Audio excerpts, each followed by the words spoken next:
जय श्री विष्णु भगवान की। कार्तिक माह की रमा एकादशी 21 अक्टूबर दिन शुक्रवार को है। इस दिन भगवान विष्णु की पूजा करते हैं और व्रत रखते हैं। जो भी व्यक्ति रमा एकादशी का व्रत विधि विधान से करता है वह पाप से मुक्त हो जाता है और मृत्यु के बाद विष्णु लोक में जाता है। एक बार युधिष्ठिर ने भगवान श्री कृष्ण से कार्तिक कृष्ण एकादशी की महिमा बताने की प्रार्थना की। तब भगवान श्री कृष्ण ने उनको बताया कि इसे रमा एकादशी के नाम से जानते हैं। जो भी व्यक्ति इस व्रत को विधि पूर्वक करता है वह विष्णु लोक का अधिकारी बनता है। जो रमा एकादशी व्रत को कथा को सुनता या कहता है उसके सारे पाप नष्ट हो जाते हैं। पौराणिक कथा के अनुसार एक समय में मुचुकंद नाम का राजा था। वह बड़ा ही धर्मात्मा और परोपकारी था। उसकी बेटी का नाम चंद्रभागा था।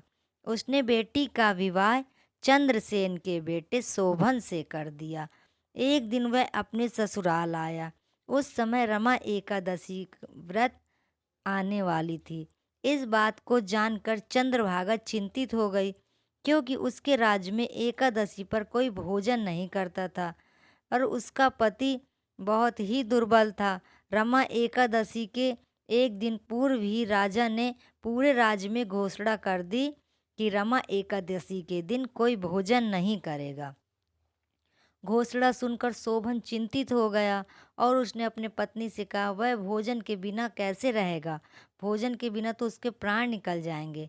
ऐसे में कोई उपाय बताओ। तब चंद्रभागा ने कहा कि हे स्वामी, एकादशी के दिन यहाँ पर पशु तक जल नहीं ग्रहण करते हैं। आप तो फिर भी मनुष्य हैं। मनुष्य के बारे में क्या कहा जाए। आप कहीं और चले जाएं। यदि यहाँ रहेंगे तो आपको भी एकादशी का व्रत करना पड़ेगा। इस पर शोभन ने कहा कि वह यहीं पर रहेगा, जो होगा तो देखा जाएगा।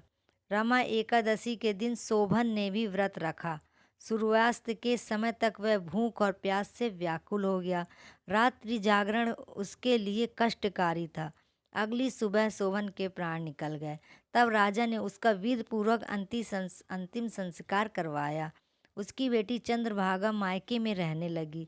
रमा एकादशी व्रत के पुण्य प्रभाव से शोभन को मंदरांचल पर्वत पर एक सुंदर नगर देव रूप में प्राप्त हुआ। वह सभी प्रकार के सुखों और ऐश्वर्य से वहाँ रहता था। एक दिन मुचुकंद के नगर के एक ब्राह्मण सोम शर्मा देवपुर में पहुँच गया। उसने शोभन को देखकर पहचान लिया कि वह राजकुमारी चंद्रभागा का पति है। शोभन भी उसे पहचान गया और उनसे मिला।